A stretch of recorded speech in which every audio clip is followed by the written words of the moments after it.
This is an excellent question, but it's so layered. And y'all, this is a conversation, so please make sure that you add your perspectives as well. I'm one person with an opinion, but I'm going to share it. So I think there's a few things that we have to do. One, we have to stop being so rigid in our thinking. We become so narrow-minded and so surface level and so individualistic that we fail to see the humanity in each other. We're starting to look at each other the way other people look at us. And that's terrifying because it's not who we are. And that's why this feels so foreign, because we're inherently familial people. This isn't who we're supposed to be. Not having that sense of village and community, that's foreign to us. So we got to get back to that baseline. But I think in order to do that, we have to stop reducing people to the roles that they play in our lives, because we have that tendency. Your mother isn't just your mother. She isn't just a grandmother to your child. She was a person before she was any of that. And if you don't know her as a person, then you may not understand the way that she moves in adulthood, and later on in life. And that causes confusion, which breeds resentment and causes you to alienate yourself. I think that's why there's so much discord between parents and their children. But this is where the generations come into play. So the older generation, they have the responsibility of keeping the culture and the traditions alive by teaching it to us. But we have the responsibility of understanding that we have a wealth of knowledge they didn't have. So we should be able to apply that to them.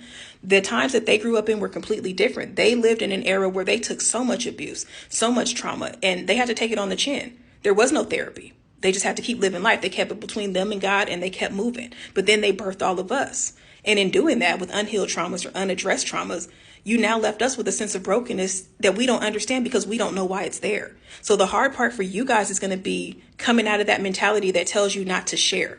You have to tell us, because if you don't tell us why the trauma exists, then we can't do our job of breaking the toxic cycles going forward. And we need you to do that so that we can. If you don't do that, you hinder us from doing what we're supposed to do. And every generation has a task. And as far as millennials and Gen X, we're in a very unique position because we're the last generation to know the old way, but we're the first generation to know the new way. So we have a wealth of knowledge that could be beneficial if we choose to be responsible with it. But our issue is that we've become very selfish. We've had to endure so much secondhand trauma that we try to have some, therapy and figure out how to get our way out of it. And we've isolated ourselves in the sense that we feel like we don't have to deal with anything. We've told ourselves that if this is difficult for me, if this causes me pain or discomfort, then I don't have to deal with it. That's not life, and that's not realistic. You're going to have to go through hard things in life sometimes. And sometimes that hard thing is meeting people where they are, even if that person is your parent. Sometimes you have to do that. These people, a lot of the time, didn't have a childhood. Imagine that. Imagine being a kid and raising siblings and then growing up and having to raise your own kids and then having your kid expect you to raise their child. Why would you expect that of them? This is the first time in their life that they've been able to be free. So of course they want to go out and live. And that's a community condition, that we have to talk about as well. There's this expectation that godparents or grandparents are supposed to be co-parents. They are not. They're not obligated to take your child every time you feel like they should. And they're not supposed to have your child more than you. And that's been an issue in the community. So to resent them or to try to leverage the child over them because they don't want them when you want them is wrong. You can't force people to do what you want on your terms. You have to meet people where they are. And we all have a responsibility in this. We all have a role to play.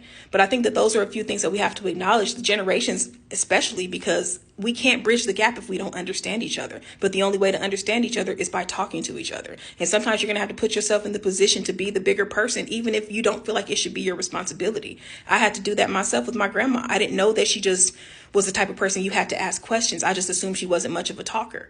That wasn't what it was, because when I started to ask her about her life, she told me.